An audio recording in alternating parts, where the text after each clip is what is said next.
I'm Sonic the Hedgehog, and you're watching 30 Days of me, Sonic, on Super Beanie-man Gaming. Did you know that way back in the 1990s, when I was a kid, I was an absolutely huge Sega fan? And I really loved my Mega Drive console and all the games I had for it, but I was particularly fond of Sonic the Hedgehog, and I never really stopped being that kid who loved Sonic and his games. And when I was growing up and I went to uni, I thought about making a Sonic game, and in my spare time I did just that.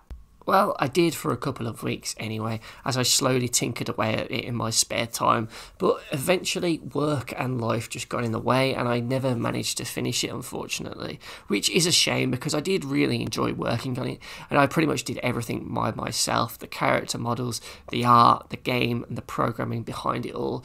It was just a really cool thing for me to do in between my lectures and just learn the program that it was on a bit more, because I was using MX Director, I believe it was, and I'd never really used that before, so it was kind of fun to just tinker around it and just see what you could do with it.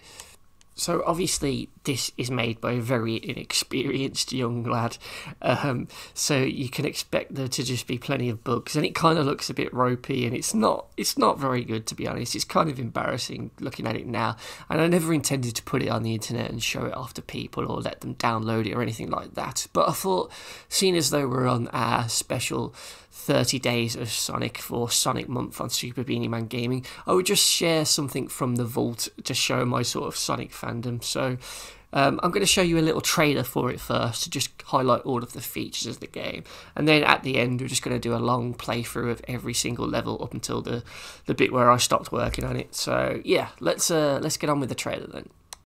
So the idea of this fan game was to basically try and remake Sonic the Hedgehog 1, but with a sort of different sort of game style, so kind of just flipping it on its head and trying to make something totally different, but also in keeping with what made Sonic fun in the first place.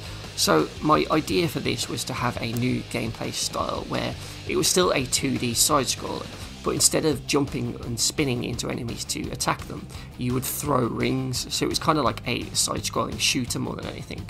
I decided to use 3ds Max 7 to create the 3D character models of the Badniks and Sonic, so you'll see it's kind of nice looking, and I also did some animated cutscenes to try and retell the story of Sonic 1 with a bit more depth.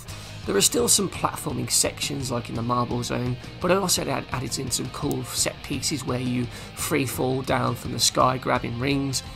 And then there's also some familiar sections like in Marble Zone where you go past those pipes and try not to get squashed.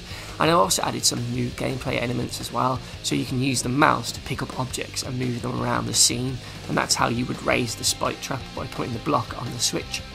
And there are more things later where you put blocks down so you can jump on them to get across lava, and you have to move them along as you jump.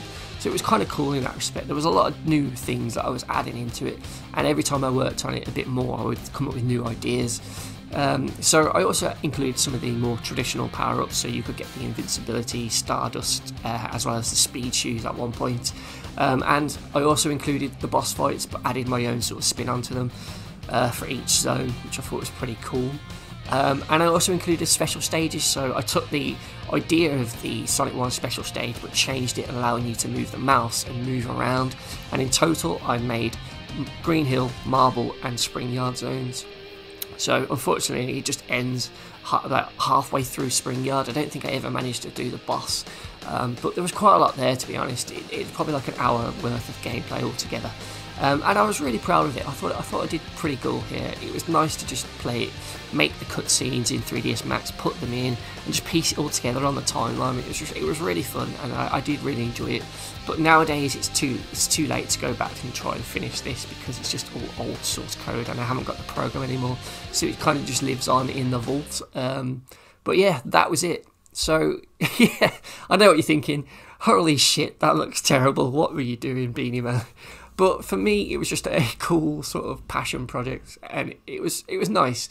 So now you're going to see a full gameplay of it, but just remember, I was a kid when I was doing this, so it is very buggy and it is quite amateurish, but I hope you enjoy it anyway. Thank you very much for watching, and I'll see you next time on another 30 Days of Sonic.